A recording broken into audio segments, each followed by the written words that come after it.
Salut à tous les amis, ravi de vous retrouver. Allez, un petit point rapide sur l'indécision des cryptos et principalement de Bitcoin. Où est-ce qu'on en est? Donc, le marché qui rebondit quand même assez fort. J'attendais effectivement à ce qu'on aille plus bas, mais il semblerait que le marché me donne tort et donc il rebondit assez fort. Ça me laisse penser tout simplement qu'effectivement, cette structure, donc, qui a quand même beaucoup perdu, un petit peu comme pendant ce crash. Là, on a vraiment affaire à un crash. Ici, c'est peut-être pas un crash, mais peut-être tout simplement un pullback. Et je me serais donc trompé sur le timing, c'est-à-dire qu'en gros, ici, vous avez tout simplement le marché qui est venu ici chercher son overlap, c'est-à-dire la structure. Tout simplement, on avait fait une résistance ici, on est tout simplement revenu faire un pullback ici avant de repartir. On verra, effectivement, il faut confirmer ça, mais en tout cas, ça en prend la forme. Et je doute du coup qu'on voit le plus bas, et je doute effectivement qu'on aille plus bas. C'était mon scénario. Maintenant, étant donné le sentiment particulièrement bullish quand même de Bitcoin, il semblerait que le marché me donne tort. On va donc zoomer un petit peu, on va regarder ce qui se passe. Donc là, je suis en weekly, on va regarder ce qui se passe en mensuel. Et je vous avais dit, il faut vraiment faire très attention à cette bougie ici, la décision sous la moyenne mobile. Il n'est pas impossible qu'on la casse, et à ce moment-là, ce sera plutôt pour viser à la baisse, mais il n'est pas impossible aussi qu'on la casse et qu'on piège pour aller à la hausse. Effectivement, c'est le deuxième scénario, c'est le scénario qui ne m'arrange pas, que le marché choisit. Il a cassé à la baisse et là, il monte à la hausse. J'ai déjà des bitcoins évidemment. Je voulais payer un petit peu plus bas, j'attendais plus bas. Je doute que le marché me le donne. Il va donc falloir que j'adapte ma stratégie. Bon, là, évidemment, je ne vais pas payer maintenant. Maintenant, je vais tout simplement attendre que ça remonte et je vais attendre un pullback. Honnêtement, je pense que si je veux racheter, il faudra tout simplement le faire sur la zone d'indécision. La zone d'indécision, c'est-à-dire entre le plus haut qui avait été fait ici et voilà, ici, grosso modo, vous avez donc une zone de la résistance. Vous avez une zone sur laquelle on a imprimé peu de volume. Et bien cette zone ici, c'est tout simplement la zone à travailler. C'est-à-dire que à chaque fois qu'on va revenir en bas, il faudra plutôt acheter, c'est-à-dire payer le marché si le marché est gentil qu'il accepte de nous donner ces zones. Évidemment, à l'inverse, quand le marché remontera, c'est plutôt des zones ici qui seront des zones, je pense, vendeuses. Ça ne veut pas dire que je vais les vendre. Là, à mon avis, on est parti pour la hausse et je pense qu'on va réintégrer ce gros range que vous voyez en jaune. Donc évidemment, je m'amuserai certainement pas à vendre le marché. Mais par contre, voilà, là, ça va remonter, je pense, et il y a un moment, il y aura un pullback. Ce sera à moi de payer le pullback. Voilà, ça va être le nouveau scénario. Évidemment, je peux me tromper, peut-être qu'on ira plus bas. J'espère toujours qu'on ira plus bas. Maintenant, j'en doute. Je pense tout simplement que ce que fait le marché, c'est un pullback sur l'ancien niveau qui a été fait. C'est-à-dire que voilà, il nous fait une première vague, une deuxième, une troisième, il nous fait un range, quatrième en pullback, et derrière, il va nous faire une cinquième qui nous emmènera, comme je le pense. Premièrement, premier objectif, ça va être donc la réintégration du range. On va passer un petit peu de temps dedans. Et ensuite, le break, qui sera donc probablement soit pour 2024, soit peut-être 2025. En tout cas, ce ne sera pas pour cette année. J'attends déjà à ce qu'on range.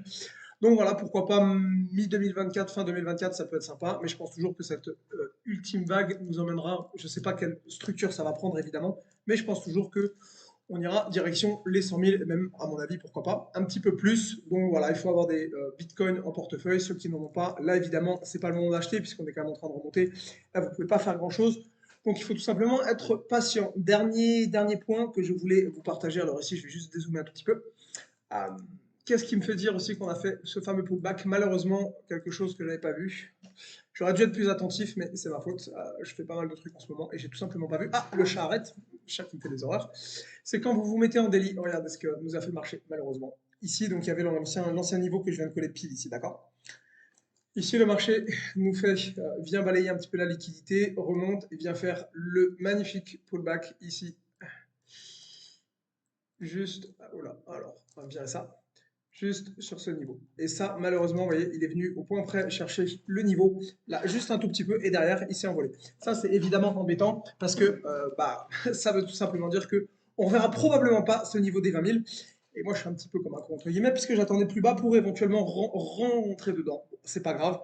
On verra, quoi qu'il en soit, pour ceux, encore une fois, qui veulent acheter, vous ne pouvez pas le faire. Là, on va arriver près des supports qui donc, vont devenir résistance. Donc ici, ça va plutôt être une zone de vente. Donc attendez tout simplement que le truc retrace un peu, c'est-à-dire qu'on a fait une belle première vague, petit pullback, on va remonter ici, je ne sais pas quelle forme ça va prendre, ici on va trouver des vendeurs, je pense que ça va retracer un petit peu et il faudra prendre sur le retracement. Quelle va être l'amplitude du retracement et où est-ce qu'il faudra payer? Je ne sais pas. Plus on va s'approcher des 20 000, plus je pense qu'il faudra évidemment payer. Plus on va s'en éloigner, moins il faudra être acheteur. Grosso modo, ça va être la stratégie que je vais jouer. Encore une fois, comme je vous l'ai partagé, ça va tout simplement être la zone où ils ont imprimé peu de liquidité, peu de volume, c'est moi la zone que je vais travailler. C'est-à-dire qu'ici, à mon avis, on va passer un bout de temps dedans. Pourquoi? Parce qu'on a travaillé beaucoup la première zone que vous voyez sur mon graphique ici. D'accord? Je vais vous la mettre en, je sais pas, n'importe, en vert. Ensuite, on a beaucoup travaillé la zone du dessus que je vais vous mettre dans n'importe quelle couleur. On va mettre du bleu. Et donc, il nous manque une zone qu'on a effectivement peu travaillé, que je vais mettre ici en gris. Et donc, en gros, à mon avis, on va imprimer du volume là-dessus. Et donc, à chaque fois qu'on se rapproche des 20K, il faut payer. Et au-dessus, ce sera plutôt vendeur. Jusqu'à ce que le marché, tac, finisse par breaker et qu'on réintègre ce gros range avec donc les deux zones. Et là, à mon avis, on va passer un certain temps dedans avant d'aller breaker. Ça, ce sera pour plus tard. Voilà, nouveau scénario. On verra si je me trompe. Évidemment, il y a toujours un risque que ça aille plus bas. Malheureusement, étant donné le bullish, j'y croyais au fait qu'on aille plus bas. Le marché me montre que apparemment j'ai eu tort et qu'on a bien fait le plus bas. Ça reste effectivement à confirmer, mais la structure que j'ai est pour moi plutôt une structure de pullback sur l'ancien plus haut de fin 2017. Donc malheureusement, je pense qu'on ne reverra pas les 20 000 et je pense évidemment que pour tous les mecs qui attendent les 10-12 000, on ne les reverra pas. Encore une fois, l'espoir fait vivre, mais voilà. Ce sera tout pour moi. Vidéo que j'essaie de garder courte. Je suis toujours en train de faire des vidéos de scalping, mais j'ai fait beaucoup de choses en même temps. Donc voilà, ne vous impatientez pas, ça arrive. Je prévois pas mal de trucs pour cette année. Allez, une bonne journée les amis et à plus.